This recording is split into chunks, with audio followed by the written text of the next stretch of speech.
Assalamualaikum warahmatullahi wabarakatuh. Perkenalkan, nama saya Nafizatul Qalbi dengan NIM 19033046 dari Prodi Pendidikan Fisika. Baiklah, pada mata kuliah Administrasi dan Supervisi Pendidikan kali ini, saya akan meresum melalui video dengan menjelaskan, yaitu administrasi peserta didik. Yang pertama itu kita akan bahas, yang pertama adalah pengertian administrasi peserta didik.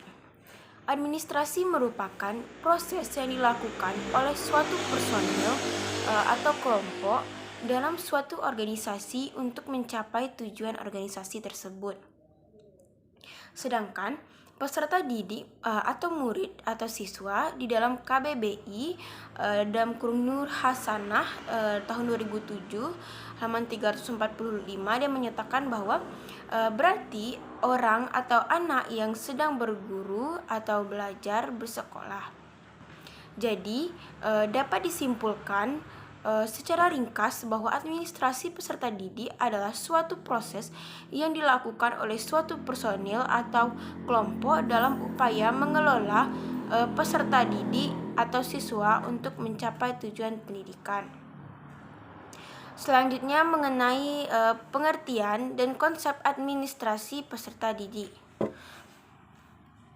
Ada beberapa pendapat ahli tentang pengertian peserta didik atau siswa, antara lain yaitu yang pertama ada menurut Sucipto dan kawan-kawan pada tahun 1991 garis miring 1992 halaman 113, yang menyatakan bahwa administrasi peserta didik adalah proses pengurusan peserta serta layanan dalam hal-hal yang berkaitan dengan murid di suatu sekolah, dari perencanaan penerimaan murid baru, pembinaan selama murid berada di sekolah, sampai dengan murid menamatkan pendidikannya. Nah, itu menurut Sucipto dan kawan-kawan. Selanjutnya ada menurut para ahli, yaitu menurut Suharsimi dan kawan-kawan Suharsimi dan kawan-kawan tahun 2008 halaman 57, dia menyatakan bahwa administrasi siswa sendiri dapat didefinisikan sebagai pencatatan siswa mulai dari proses penerimaan sekolah yang disebabkan karena tamat atau sebab lain. Nah, itu adalah beberapa menurut pendapat ahli mengenai administrasi pendidikan. Nah, dari berbagai pendapat di atas, maka dapat disimpulkan bahwa administrasi peserta didik adalah suatu proses atau kegiatan yang dilakukan terhadap siswa mulai dari perencanaan, penerimaan peserta didik sampai peserta didik menamatkan pendidikannya guna mencapai tujuan pendidikan secara efektif dan efisien. Nah, selanjutnya yaitu ada tujuan administrasi peserta didik. Nah, secara umum tujuan administrasi kesiswaan adalah mengatur kegiatan-kegiatan siswa agar kegiatan-kegiatan tersebut menunjang proses belajar mengajar di sekolah. Lebih lanjut, proses belajar mengajar di sekolah dapat berjalan lancar, tertib dan teratur, sehingga dapat memberikan kontribusi bagi pencapaiannya tujuan sekolah dan tujuan pendidikan secara keseluruhan. Nah, tujuan khusus administrasi kesiswaan adalah sebagai berikut. Menurut Eka tahun 2007 halaman 9 ada beberapa poin. Yang pertama yaitu meningkatkan pengetahuan, kemampuan dan psikomotor peserta didik. Yang kedua yaitu menyalurkan dan mengembangkan kemampuan umum atau kecerdasan, bakat dan minat peserta didik. Nah, yang ketiga yaitu ada menyalurkan dan mengembangkan kemampuan umum, aspirasi, harapan dan memenuhi kebutuhan peserta didik. Dan yang terakhir yaitu dengan terpenuhinya hal tersebut diharapkan kebahagiaan dan kesejahteraan hidup yang lebih lanjut dapat berjalan dengan baik dan tercapai cita-cita mereka. Nah, sedangkan tujuan administrasi peserta didik menurut McNaught dalam Asnawir tahun 2005 halaman 168 yaitu ada beberapa poin. Yang pertama, membantu semua peserta didik belajar bagaimana mengembangkan waktu luang mereka secara lebih bijaksana. Yang kedua yaitu membantu semua peserta didik meningkatkan dan memanfaatkan secara membangun dalam bakat dan keterampilan unik yang mereka miliki. Nah, yang ketiga yaitu ada membantu semua peserta didik mengembangkan minat, bakat, dan keterampilan kreasi baru. Lalu keempat yaitu membantu semua peserta didik mengembangkan sikap yang lebih positif terhadap nilai kegiatan yang kreatif. Nah, yang kelima yaitu ada membantu semua peserta didik meningkatkan pengetahuan dan keterampilan serta dalam fungsinya sebagai pemimpin atau anggota kelompok. Nah, yang keenam yaitu membantu semua peserta didik mengembangkan sikap yang lebih realistis dan positif terhadap dirinya sendiri dan orang lain. Nah, yang terakhir yaitu ada membantu semua peserta didik mengembangkan sikap yang lebih positif terhadap sekolah sebagai hasil partisipasi dalam program kegiatan peserta didik. Nah, dengan demikian dapat disimpulkan bahwa tujuan adanya administrasi didik dalam pendidikan adalah secara umum untuk mengatur semua kegiatan yang berkaitan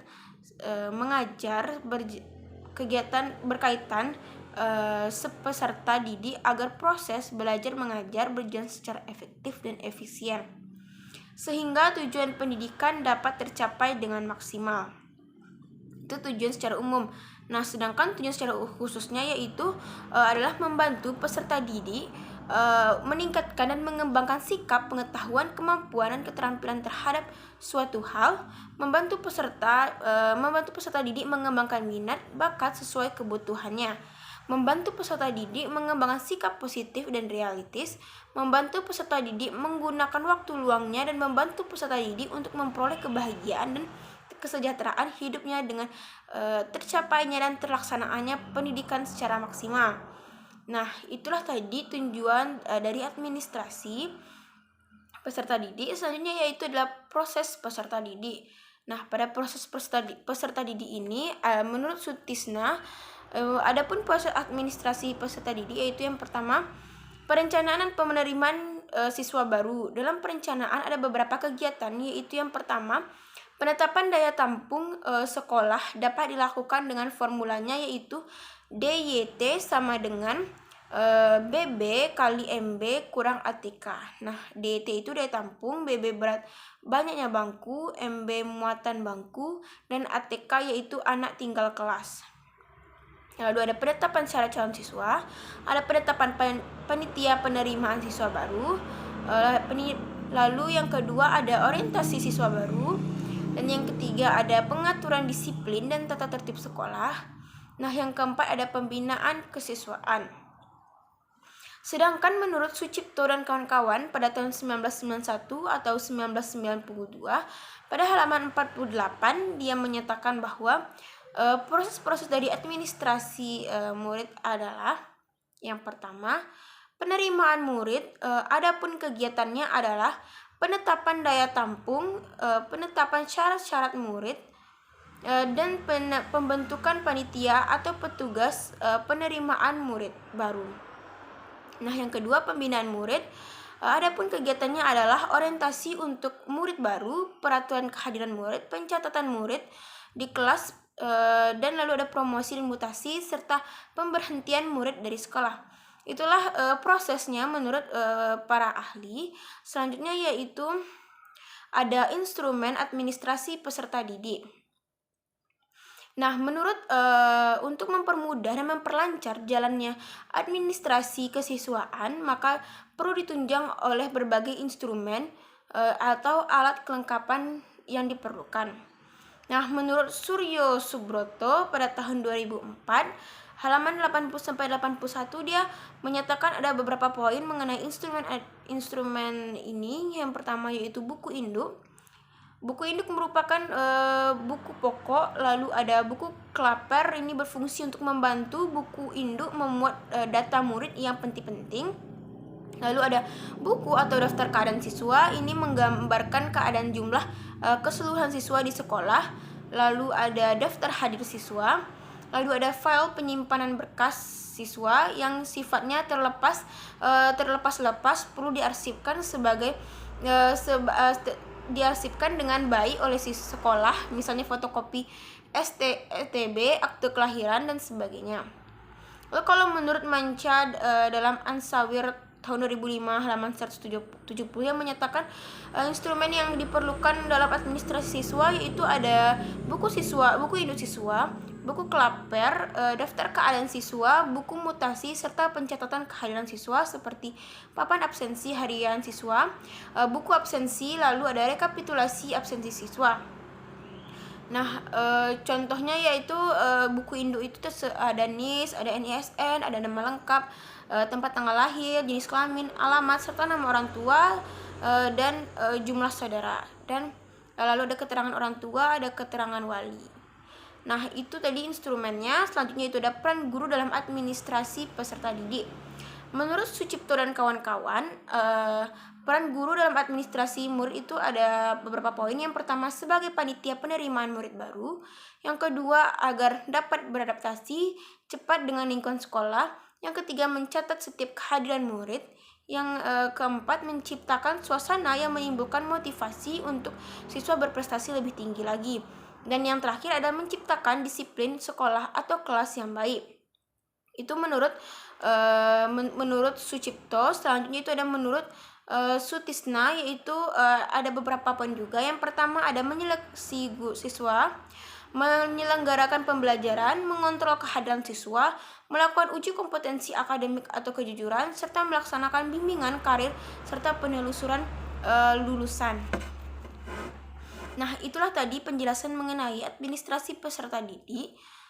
Semoga bisa dipahami dan dimengerti. Sekian penjelasan dari saya. Saya akhiri dengan wassalamualaikum warahmatullahi wabarakatuh.